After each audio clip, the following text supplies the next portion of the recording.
bonjour à tous, on se retrouve aujourd'hui pour poursuivre nos analyses fondamentales, leur mise à jour, et on s'intéresse aujourd'hui aux actions du CAC 40 du secteur du luxe. Donc ces 4 actions, je les ai déjà présentées en mai dernier dans une autre vidéo où l'analyse fondamentale a été faite en détail. Je vous mets le lien vers la vidéo pour ceux qui ne l'auraient pas vue. Nous allons faire cette analyse fondamentale suivant les 8 critères. Tout d'abord les 5 critères essentiels. Je vous mets en lien la vidéo qui détaille ces 5 critères. Et aussi également suivant les 3 critères supplémentaires concernant les dividendes. Et je vous mets en lien la vidéo qui détaille ces 3 critères supplémentaires concernant les dividendes. Nous allons faire la validation des critères pour remplir le tableau ci-dessous, et donc nous allons mettre du vert lorsque les critères sont validés, et plus on va aller vers du rouge, plus cela signifiera que les critères sont invalidés. On commence de suite avec la première société, et il s'agit de Hermès, Hermès International. Donc Hermès Paris ici, qui est très connu. Société française, et vous le voyez, il n'y a aucun critère à mettre à jour par rapport à ce que nous avons vu en mai.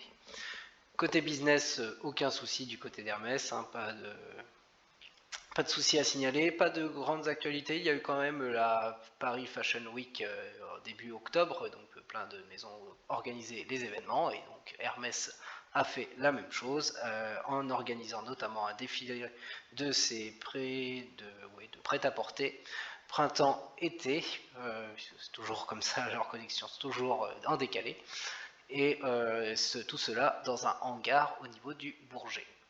Côté capitalisation, Hermès reste une grosse capitalisation française, une grosse capitalisation du CAC 40, cela reste donc du vert inchangé.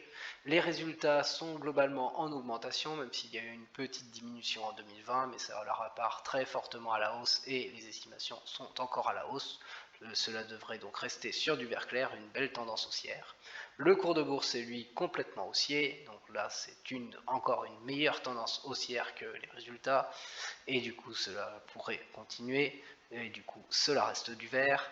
Le PER est lui toujours dans les 40, et donc du coup il est au-dessus des 35, zone que nous mettons en rouge. Il est quand même un peu élevé, la cherté de l'action est un peu élevée, mais les actions du luxe portent le CAC 40, c'est souvent des actions dont le PER est relativement élevé. Côté dividende, pas de gros soucis à signaler, le rendement du dividende est faible, hein, il se situe dans la zone entre 0 et 1%, cela n'a pas changé, et donc c'est une zone que nous mettons en orange, c'est juste pour signaler que ce dividende existe mais qu'il n'est pas élevé. Par contre, ce dividende est en augmentation presque constante au fur et à mesure des années, c'est d'où le vert clair qui reste en place, et cela devrait se poursuivre sans trop de problèmes. Et le ratio de distribution est lui très bien maîtrisé, mis à part un petit débordement, une petite hausse de temps en temps, au-delà des 60%, mais alors rien d'inquiétant. C'est pour cela également que c'est un critère que nous mettons en vert clair et qui reste ainsi. Le bilan pour Hermès, c'est un bilan plutôt positif, puisque comme vous le voyez, seul le critère du PER s'affiche en rouge parmi les critères essentiels. C'est-à-dire que la cherté de l'action, cet indicateur de cherté de l'action montre qu'elle est un peu élevée, mais c'est une très bonne action, et donc cela explique notamment cela. Côté dividende, comme je vous l'ai dit, rien à signaler. Le rendement est certes faible et risque de rester faible, mais c'est un dividende qui est en augmentation et parfaitement maîtrisé, et cela risque de ne pas changer à l'avenir. Nous passons du coup sans plus attendre à la deuxième entreprise, et il s'agit de LVMH, Louis Vuitton Moet Hennessy. Côté LVMH, là il y a deux critères à mettre à jour. Le PER, justement, cette cherté de l'action, et donc forcément vu qu'il est en rouge, il va s'améliorer. Donc vous allez voir que cela va s'améliorer avec la petite correction qu'il y a eu sur les actions du luxe.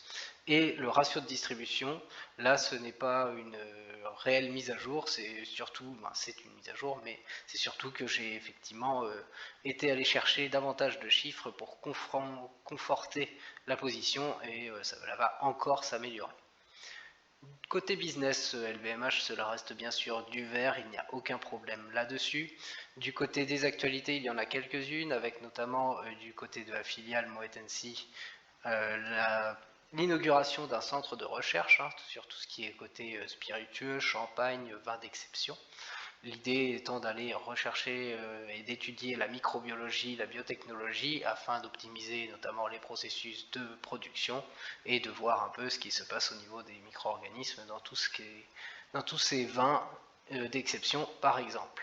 L'autre actualité côté LVMH concerne le pôle parfum et cosmétique, avec l'enrichissement avec la 76e maison, puisque les filiales sont appelées des maisons chez LVMH, maintenant il y en a 76 avec celle-là. C'est l'officine Bully qui a été rachetée, donc une officine qui a été créée au début des années 1800, et une parfumerie, et donc du coup qui vient rejoindre, puisqu'elle a convaincu LVMH, et du coup est rachetée et rejoint toute cette grosse compagnie, donc ce qui va encore améliorer probablement les résultats de LVMH. Côté capitalisation, LVMH reste une grosse capitalisation boursière, les valeurs du luxe, et notamment ces deux-là, Hermès et LVMH étant des valeurs phares du CAC 40. Les résultats, c'est exactement similaire à Hermès, c'est totalement en augmentation, sauf en 2020 où il y a eu un petit retrait, mais cela repart complètement à la hausse, cela va donc rester du vert clair et en bonne croissance. Les cours de bourse sont aussi relativement similaires puisque c'est très haussier, donc pas de souci là-dessus et ça ne change pas. Côté dividende, le rendement est là proche des 1%, mais il est juste en dessous des 1%. Il reste donc en orange, cela n'a pas changé là-dessus, mais il est un peu plus élevé que celui d'Hermès. Le dividende est versé en augmentation globalement croissante, même s'il y a quelques aléas. Et donc cela reste du vert clair pour cette augmentation du dividende. Et côté des deux autres critères, nous allons de suite les mettre à jour. Le ratio cours sur bénéfice, le PER pour LVMH est de 34,50. Il passe donc en dessous de la zone des 35, zone quand c'est au-delà, nous mettons du rouge, et il se situe désormais dans la zone de 25 à 35, et donc il va passer en orange. La petite modification ne s'explique pas par le cours de bourse, parce que par rapport à mai, quand nous avons vu l'action, vous voyez que ça a un peu augmenté, mais pas tant que ça, même s'il y a une grosse correction pendant un moment, avec les doutes du côté de la Chine et des politiques chinoises, et du fait que les gens vont continuer à acheter du luxe. Mais c'est surtout les résultats parus en juin. Donc vous voyez 913,22% d'augmentation par rapport à juin 2020 qui était particulièrement un mois petit. Et donc du coup c'est cette énorme augmentation dans les résultats nets qui a fait chuter ce PER et donc le faire passer maintenant dans la zone orange. Côté ratio de distribution, la distribution sur les résultats nets, c'est affiché ici. Les chiffres mis à jour, c'est surtout côté 2020 où il y avait probablement des choses qui étaient annoncées au-delà des 60%, mais ce n'est pas du tout le cas au final, c'est bien 49% seulement de ratio de distribution, puisque le dividende a été bien baissé pour cela. C'est une politique de l'entreprise de ne pas monter ce ratio de distribution trop haut, c'est pour cela que les dividendes restent mesurés. Et donc du coup, nous avons uniquement des valeurs qui se trouvent en dessous des 60% et donc dans la zone verte. Le PER et le ratio de distribution sont donc mis à jour et améliorés du côté de LVMH, ce qui améliore encore le dossier.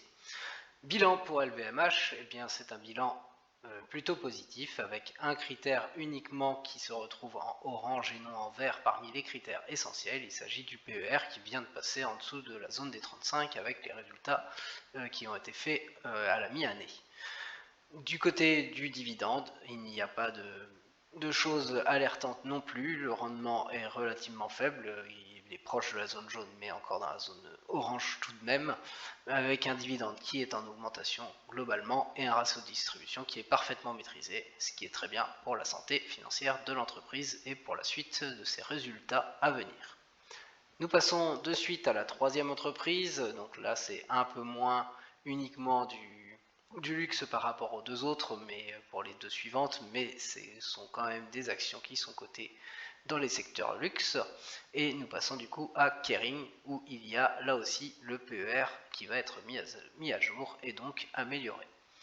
Côté Kering, côté business, c'est toujours du vert, il n'y a pas de souci là-dessus. Côté actualité, c'est d'abord exit la fourrure pour animal pour Kering, et donc toutes ces grosses marques, Gucci, Briançon, Balenciaga ou Yves Saint Laurent ne vont plus utiliser de fourrure animale à partir des collections automne 2022, c'est terminé.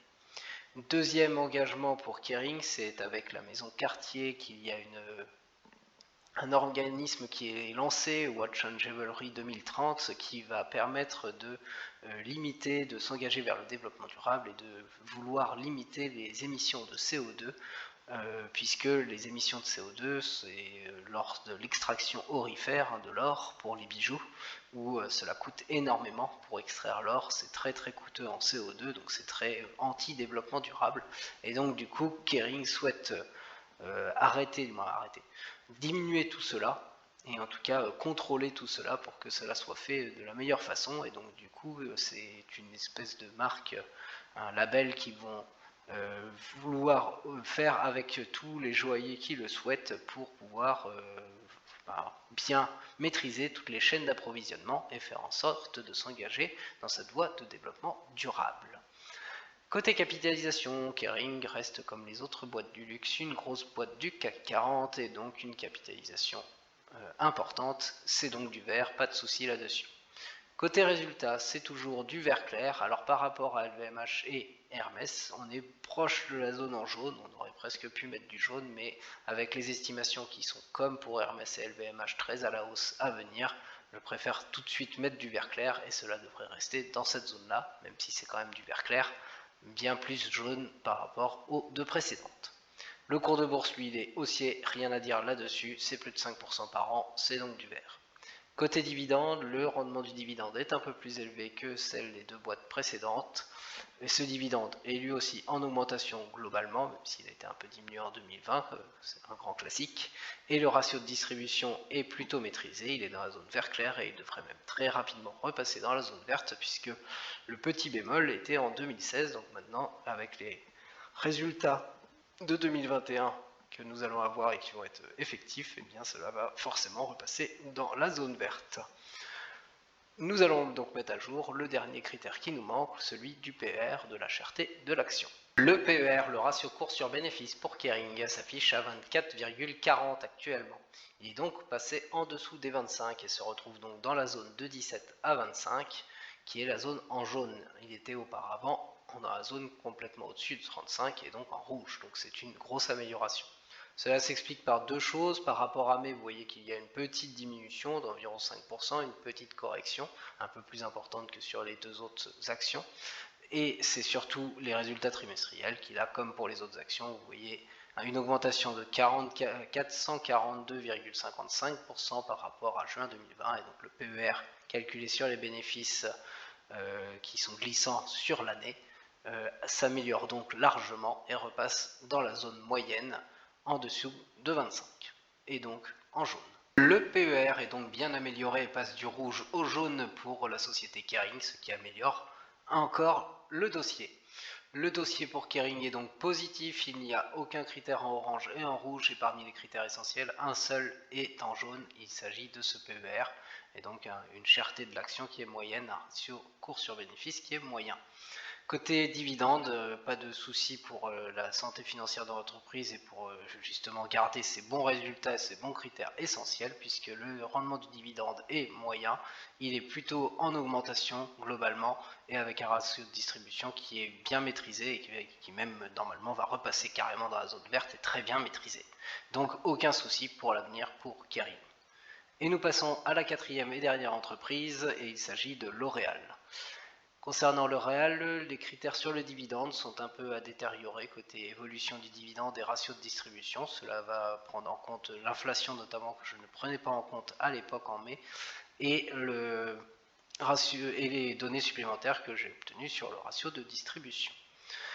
Côté L'Oréal, pas de souci, côté business c'est bien du vert et ça restera du vert. Côté des actualités, il y a bien sûr eu Paris Fashion Week, où il y a eu un défilé aussi organisé par L'Oréal, qui là s'est fait dans Paris 16e sur le parvis des droits de l'homme, c'est l'endroit qui a été choisi pour faire ce défilé. Et du côté de L'Oréal, il y a aussi une initiative d'un système de notation, de mise en place en tout cas, hein, d'un système de notation pour justement aller dans le développement éco-responsable. Et du coup, ce système de notation, ça serait exactement pour aller noter justement les impacts des produits de beauté sur l'environnement. Et donc, du coup, L'Oréal s'est associé avec plein d'autres sociétés pour faire cela, dont Unilever, Henkel, Natura et même LVMH, qui est ici dans ce tableau. Pour l'instant, tout ceci est à l'état de projet, mais peut-être que nous verrons arriver un système de notation sur les produits qui sont vendus. La capitalisation, L'Oréal reste bien sûr une des grosses capitalisations boursières du CAC 40 et c'est du vert, cela ne fait pas débat. Côté résultat, c'est très proche de Kering, c'est-à-dire que l'évolution n'est pas complètement réelle et pas une diminution en 2020, c'est plutôt depuis 2018 où c'est un peu plus stagnant, mais cela va repartir à la hausse et donc on est proche de la zone jaune, mais nous restons sur du vert clair pour aller avec ces estimations qui sont relativement très bonnes, donc c'est quand même comme Kering, plus du vert clair un peu plus faible que pour les deux premières sociétés LVMH et Hermès. Côté cours de bourse, rien à dire, c'est très haussier, c'est donc du vert. Côté PER, là non plus rien à dire, dans l'autre sens, c'est au-dessus de 40, c'est donc largement au-dessus de 35, et c'est donc du rouge, un PER qui est encore élevé. Côté dividende, le rendement est moyen, il reste en jaune, il reste entre 1 et 2% dans cette zone-là, et nous allons donc mettre à jour les deux autres critères concernant les dividendes. Historique du dividende pour L'Oréal, vous voyez qu'il est haussier, si nous regardons surtout sur les 5 dernières années, il est haussier depuis 2010, hein, et peut-être même avant si nous avions les résultats d'avant, sur le graphique. En tout cas, il est haussier depuis 2017, donc sur les 5 dernières années, mais vous voyez qu'en 2020, L'Oréal n'a pas réduit son dividende, il l'a mis au même endroit, mais si nous prenons en compte l'inflation, et bien effectivement, ça fait un bilan où le 3,85 est un peu inférieur à celui de 2019, et donc du coup ça fait pas quelque chose de complètement linéaire et de complètement vert comme augmentation, fait plutôt quelque chose avec une petite accroche, un petit bémol, et donc nous allons mettre du vert clair. Cela ne change pas en gros la tendance du dividende qui va quand même rester haussier avec ce vert clair. Côté ratio de distribution, il faut regarder le distribution sur résultat net qui est ici. Et vous voyez qu'il y a alors déjà deux flirts avec la zone des 60%, nous sommes à 59% en 2016 et en 2019, et il y a même à 61% en 2020, donc là nous avons franchi la zone vert clair. Du coup, pour aller un peu, pour mettre en évidence cela par rapport à des boîtes effectivement qui seraient largement en dessous du ratio de 60%, ce que nous avons déjà vu, eh bien nous allons mettre du vert clair pour l'instant pour indiquer ce petit bémol. Là non plus, cela ne change pas grand-chose, c'est un ratio de distribution qui montre que ce dividende est bien maîtrisé par la société, qui ne souhaite pas effectivement l'augmenter de trop, ni le rabaisser de trop, mais rester dans cette zone proche des 60% de ratio de distribution. C'est donc du vert clair. Les deux critères concernant l'évolution du dividende sur les 5 dernières années et l'évolution du ratio de distribution sur la même période de temps sont donc un tout petit peu dégradés et passent du vert au vert clair. Cela ne change globalement rien au dossier. Côté L'Oréal, eh bien vous le voyez, le dossier est plutôt positif. Il y a un seul critère qui est un bémol parmi les critères essentiels. Il s'agit du PER qui est élevé, qui se retrouve du coup équivalent à celui de Hermès International. Côté dividende, rien à dire, rien de catastrophique de ce côté-là, bien au contraire, le dividende est moyen, un peu plus élevé que celui des deux sociétés, et globalement en augmentation et globalement très bien maîtrisé, et donc risque de rester dans cette zone vert clair pendant un moment. Du coup, un bon dossier également. Je vous laisse avec ce tableau, il n'y a pas eu beaucoup de mises à jour, quelques mises à jour quand même, avec notamment des PER qui ont été diminués, donc des prix d'action qui deviennent plus intéressants vis-à-vis des bénéfices pour LVMH et Kering notamment. Et du coup, beaucoup de verts et beaucoup de bonnes sociétés dans ce tableau. Les sociétés du luxe sont quand même connues pour soutenir largement le CAC 40, cet indice qui est basé notamment sur ces sociétés.